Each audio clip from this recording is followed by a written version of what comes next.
السلام علیکم ورحمۃ اللہ وبرکاتہ۔ محترم ناظرین، امید کرتا ہوں کہ آپ لوگ خیر و عافیت سے ہوں گے۔ آج ہم لوگ اس ویڈیو میں اما پارہ کا تیسری سورت سورہ اخلاص پڑھیں گے۔ سبق شروع کرنے سے پہلے آپ لوگوں سے ایک چھوٹی سی درخواست یہ ہے کہ اگر میرے چینل عبدالستار ایجوکیئر کو سبسکرائب نہیں کیے ہیں تو سبسکرائب کریں، لائک اینڈ شیئر ضرور کریں۔ چلیے شروع کرتے ہیں۔ یہ سورت سورہ اخلاص ہے، یہ مکی ہیں، اس میں 4 آیتیں ہیں اور 1 رکوع ہے۔ اعوذ باللہ من الشیطان الرجیم، بسم اللہ الرحمن الرحیم، قل هو اللہ احد۔ دیکھیے، اس کو ہم لوگ اجرا کے ساتھ پڑھیں گے اور کہیں کہیں پر قاعدہ جو ہوگا اس کو بھی بتائیں گے، اس کو بھی جانیں گے۔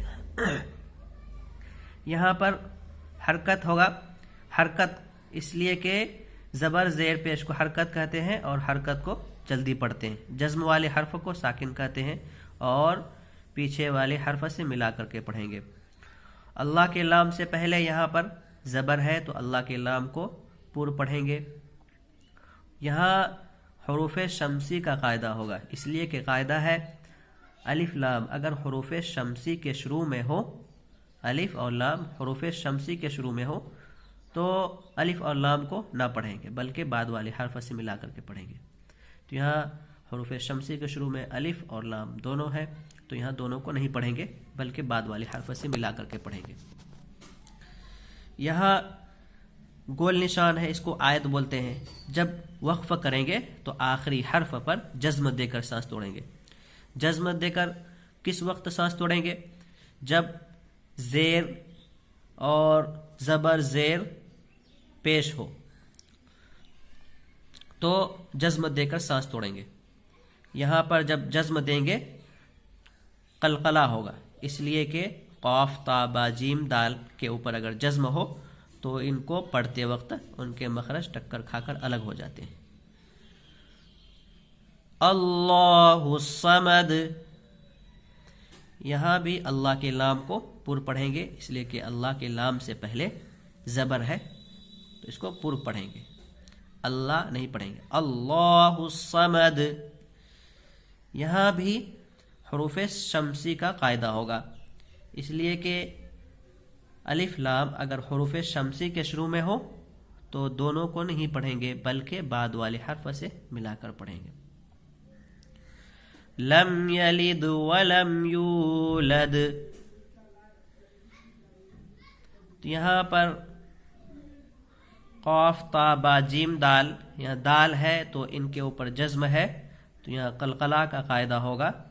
اور بتایا اگر جب 2 نشان ہو تو اوپر والے پر عمل کرنا چاہیے، جیسے یہاں پر اس طرح کا نشان 5 کا بھی بنا ہوا ہے اور لام کا بھی بنا ہوا ہے، تو یہاں جب 2 نشان ہو، کئی نشان ہو تو اوپر والے پر عمل ہونا چاہیے۔ یہاں لام کے بارے میں بتاتے ہیں، یہاں نہیں ٹھہرنا چاہیے تو یہ نہیں ملا کر کے پڑھیں گے۔ یہاں یا واو پیش یو، واو مدہ ہوگا، واو ساکن سے پہلے پیش ہے تو اس کو کھینچ کر کے پڑھیں گے۔ وَلَمْ يَكُنْ لَهُ كُفُوًا أَحَدٌ، دیکھیے یہاں پر ادغام یرملون کا قاعدہ ہوگا، اس لیے کہ حروف ادغام 6 ہیں۔ قاعدہ ہے تنوین و نون ساکن کا قاعدہ نمبر 4۔ حروف ادغام 6 ہے، یا را میم لام واو نون۔ تو بغیر غنہ کی صورت یہ ہے کہ لام اور را تنوین یا نون ساکن کے بعد آئے تو بغیر غنہ کے ملا کر کے پڑھیں گے۔ یہاں نون ساکن کے بعد لام آ رہا ہے تو بغیر غنہ کے ملا کر پڑھیں گے، یعنی غنہ نہیں ہوگا۔